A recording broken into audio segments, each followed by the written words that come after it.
Hello. So నేను ఏదో ఆలోచిస్తున్నాను, సడన్గా ఒక థాట్ వచ్చింది. ఇన్స్టాగ్రామ్ ఎంత బ్యూటిఫుల్ ప్లేస్ కదా అని. అంటే perfectly captured moments, beautiful memories, ఏది చూసినా ఫుల్ కలర్ఫుల్ గా వీళ్ళ లైఫ్ లో ఒక 10% నాకున్న ఎంత బాగుంటది కదా అనిపిస్తుంది. సో ఇలాగే మొన్న మా అన్నతో నేను ఏదో మాట్లాడుతూ ఫుల్ ఫ్రస్ట్రేషన్ లో యాజ్ యూజువల్ అరుస్తూ ఉన్నాను అనమాట. ఎందుకో ఎవరిదో స్టోరీ చూసాను అండ్ లైక్ చూడు వాళ్ళు ఎంత ఎంజాయ్ చేస్తున్నారో, నా లైఫ్ లో నేను ఇంకా ఇక్కడే ఉన్నాను, నా ఏజ్ లో ఉన్న వాళ్ళంతా పెళ్ళిళ్ళు చేసుకుంటున్నారు, పిల్లల్ని కంటున్నారు, కెరియర్ లో ప్రోగ్రెస్ అవుతున్నారు అని. Actually that's altogether different topic. నాకు దాని గురించి ఇప్పుడు ఆలోచించాలని లేదు. ఇదే ప్రాబ్లం అబ్బా, నేను ఒక స్టోరీ చెప్దాం అనుకుంటాను, దాంట్లో ఎక్కడెక్కడికో వెళ్ళిపోతాను, మర్చిపోతాను.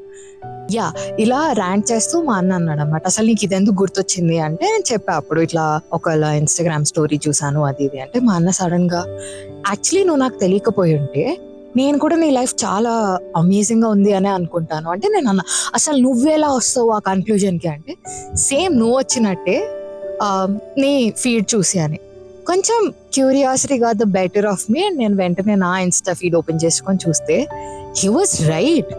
అంటే నేను నా ట్రావెల్ పిక్చర్స్ ఉన్నాయి కానీ ఆ ట్రావెల్ కి ఒక 2 రోజుల ముందు నాకు జీవితం మీద విరక్తి వచ్చి పిచ్చి కుక్కలాగే ఏడ్చి సడన్ గా అప్పటికప్పుడు టికెట్ తీసుకున్న మూమెంట్ అయితే లేదు. నా పాడ్కాస్ట్ ఎపిసోడ్ హైలైట్స్ ఉన్నాయి కానీ ఆ ఒక్క ఎపిసోడ్ రాయడానికి నేను రాత్రంతా కూర్చొని దాన్ని రీరైట్ చేసి బాగుందా బాలేదా అని ఆలోచించి కూర్చొని రికార్డ్ చేసిన మూమెంట్ లేదు. ఈ లోపు రిక్వెస్ట్ లోకి వెళ్తే ఐ ఫౌండ్ అ మెసేజ్ నా డిఎం లో.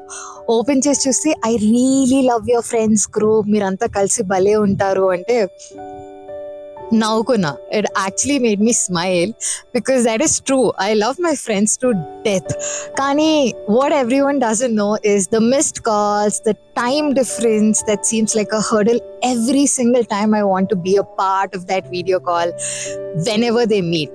మేబీ నేను ఇంకా ఇంపార్టెంట్ కాదేమో వాళ్ళకి అన్న doubts every single time until the next phone call. And missing weddings, engagements, ఇవన్నీ అనిపించాయి. అండ్ సడన్లీ నా బర్త్డే పిక్చర్స్ కానీ ఆ రోజంతా నేను I wish I could have been home.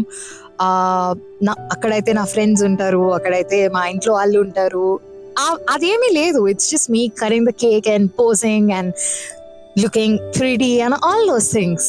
ఎందుకంటే నేను ఏడుస్తున్నాను ప్రపంచానికి చెప్పలేను కదా.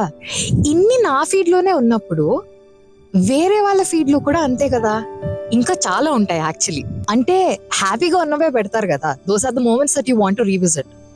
యాక్చువల్లీ పర్సనల్ ప్రిఫరెన్స్ అనుకో, maybe you would want to revisit the moments that make you sad to just remember that it ever happened అని. నాకైతే personally I do not want to do that. So అప్పుడు అనిపించింది maybe online లో చూస్తున్నావన్నీ నిజం కాదేమో, actually నిజమేనేమో, but that's not the entire truth. Ups ఉంటాయి, డౌన్స్ ఉంటాయి, కానీ మనం చూసేది ఓన్లీ అప్స్ మాత్రమే కదా. ఇదంతా ఎవరికైనా తెలిసిన సోదే. కానీ బాధపడుతున్న టైంలో ఎవడైనా ఇలా జ్ఞానం ఇచ్చాడనుకో ఎలా అని అనిపిస్తుంది. యాక్చువల్లీ నాకు కూడా ఆ రోజు అనిపించింది, అందుకే తిరిగి మా అన్నకు ఫోన్ చేసి యూర్ రైట్ అని చెప్పలేకపోయాను. నువ్వు కూడా అదే ఫేజ్ లో ఉంటే గనక ఇది వినకు, మళ్ళీ సొల్లు చెప్తుంది అంటావు. యాక్చువల్లీ చాలా రోజుల తర్వాత చెప్తున్నా కదా, వినులే. అండ్ విన్నాక నీకేమనిపిస్తుందో నాకు చెప్పు, నేను కూడా వింటాను. Until then this is your middle class అమ్మాయి. I don't know what I'm supposed to say, but until then, this is your Ritika Sana signing off. Na Insta ID Ritika Writes. Do love, listen and follow Ritika Writes for now.